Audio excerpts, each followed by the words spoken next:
Yo, Camilo here. In this video, we're going to be reviewing the new 3.1 4-star weapons. There was 5 weapons announced on the 3.1 livestream, 2 5-stars which we're going to review later, and in this video, we're going to review the 3 4-star weapons. It's a sword, claymore, and catalyst. So yeah, without further ado, please don't forget to leave a like, subscribe to the channel, and let's begin.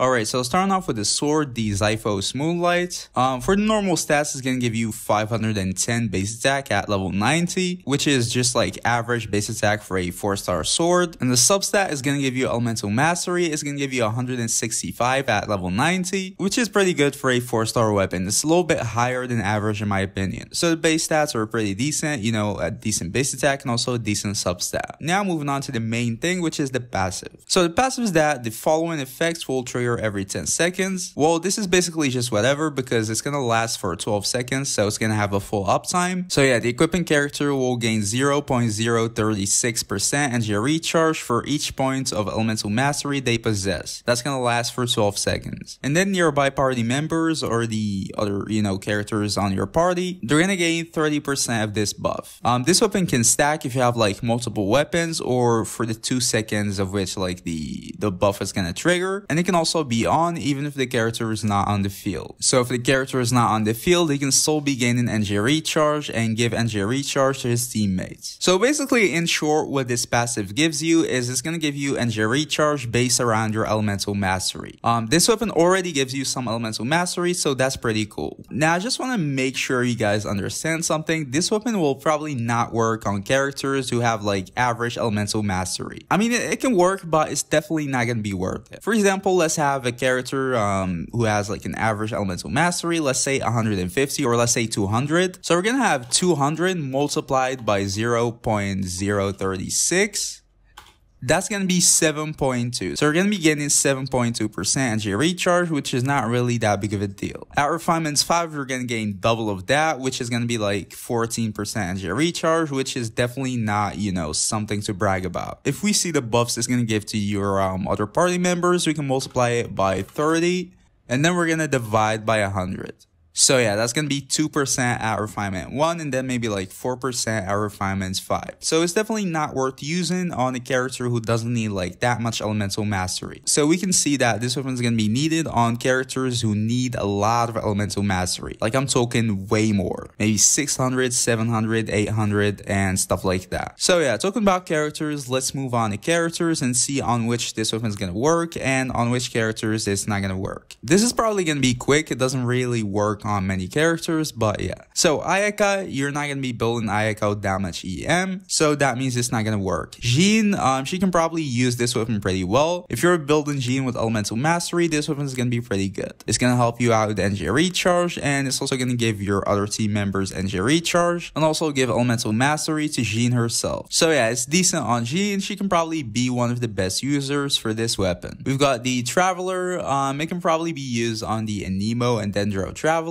They're both gonna need some energy recharge and elemental mastery, so yeah. It's not gonna work on Kea for the same reasons. Same thing with Xingqiu, same thing with Bennett, same thing with Qiqi, same thing with Albedo, same thing with Keqing too. All of these characters basically need like some elemental mastery only, like maybe 100, 200, 250 at maximum, and we saw before how much energy recharge that's gonna give you, and it's not enough to justify using this weapon. Now we have Kazuha. It's probably the best user for this weapon. I would say it's kind of a buff for Kazuha, to be honest. If you don't have like any 5-star weapons for him, like the Freedom Sword or something like that, you're probably using like the Iron Sting. And this weapon is just like a straight up upgrade from the Iron Sting. I would say it has much more value. It's gonna give you energy recharge, which Kazuha needs. And with Kazuha, you're probably gonna be building like 800 elemental mastery, 700 maybe even more. Some people get them to like 1,000. And with that, the buff is gonna be very, very good. So let's calculate, for example, for just like an average Kazuha, let's say he has like 800 elemental mastery. We're gonna multiply that by 0.036. It's gonna give you basically like 29% energy recharge as a bonus. And that's pretty good, that's a respectable number. It's just free energy recharge. And it's also gonna help you with your elemental mastery, so that's a plus too. If you have it at like Refinements 5, it's gonna give you almost like 60% energy recharge, which is pretty good. So yeah, on characters like that who need a lot of elemental mastery, like a lot, this is where this weapon weapon's gonna shine. Also, if you want to see like the buff it's gonna give to your other characters, you can just multiply it by 30, and then we divide by 100, we're gonna have 8% energy recharge. That's not really that much, but if you think about it, it's just free energy recharge to all of your party members. So if you're playing them on like the national team, every single character is gonna benefit from extra energy recharge. So yeah, that's very good. At Refinements 5 is gonna be like 16% energy recharge, which is definitely very good. So yeah, continuing with the characters, you have Kuki. This weapon can definitely work too if you're building her with Elemental Mastery. Yeah, it's the same thing with Kazuha. You're gonna have a lot of Elemental Mastery on Kuki, and you're definitely gonna need energy recharge, so this weapon is gonna be very good. Ayato, no, he cannot use this weapon, and also the upcoming Nilo, yes, she can use this weapon. You're gonna need Elemental Mastery and energy recharge on her, so it's basically the same thing. So this weapon is gonna be pretty decent on her. Probably not the best, but it's gonna be very usable on Nilo. So yeah, as you guys saw, there are maybe like what 4 or 5 characters who can use this sword, but for characters who can use it, it's gonna be very good on them. So yeah, I like this sword personally. I think it's a very good sword, especially because it's a 4-star. It might be a little easier to get. If you got it, you can definitely upgrade your like Nemo characters, or basically all of the characters who need like Elemental Mastery and energy recharge. So yeah, in my opinion, the Xiphos Moonlight is definitely a good sword.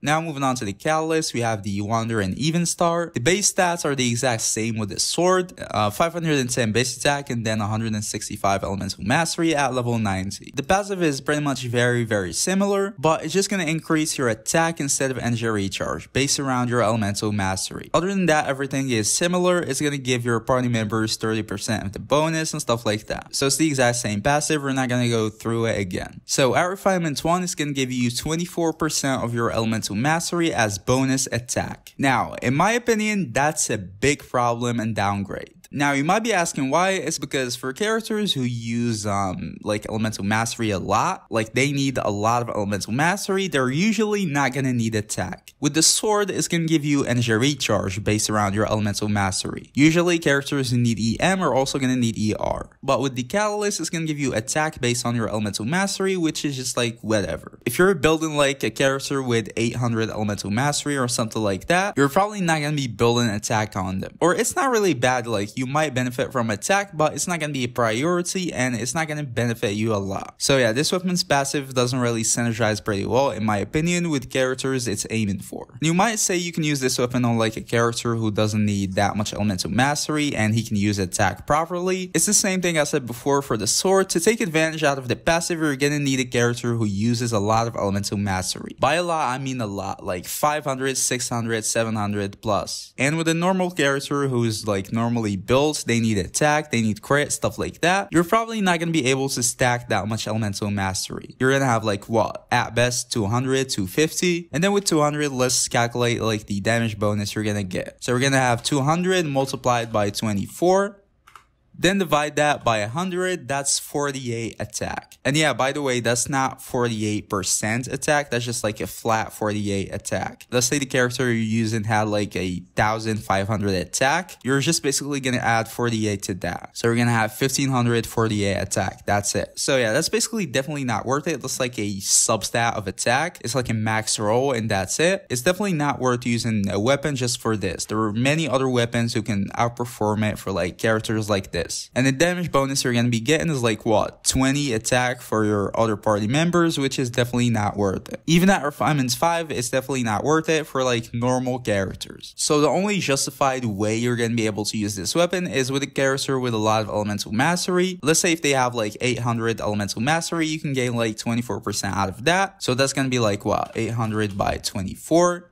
Divided by 100, that's going to be 192 attack, which is respectable. The only problem is that the character who's actually using this weapon is not going to need this attack, or at least they're not going to benefit a lot from it. Now yeah, it still gives you the bonus for your other characters, but that's not really much. It's going to give you like what, with 192 attack, it's going to give you 57 extra attack for your other party members, which is definitely not a lot. If you're using it as like a support weapon, you can use something like the Thrill and Tails, for example, and it's probably going to give you more buffs. So right off the bat, I don't like this catalyst. I think it's not that good. Now let's move on to characters and see which characters can even use this catalyst. So we've got the catalyst users. Lisa can use this weapon if you're building her with elemental mastery. Barbara cannot, Ningguang cannot, Klee cannot, Mona cannot.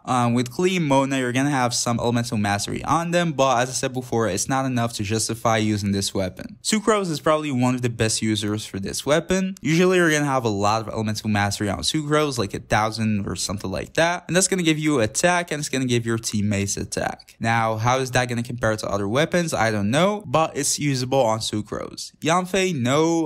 Kokomi, no. Yaimiko, if you're building her with elemental mastery, then you can use this weapon. And also Heizu can definitely use this weapon. You're usually gonna have a lot of elemental mastery on him. So there are basically like 3 characters who can use this weapon: Yai, Heizu, and then Sucrose, and maybe Lisa. And I don't think it's gonna be like the best on any of them. It's not like a game changer or anything like that. So yeah, for this catalyst, I don't like it.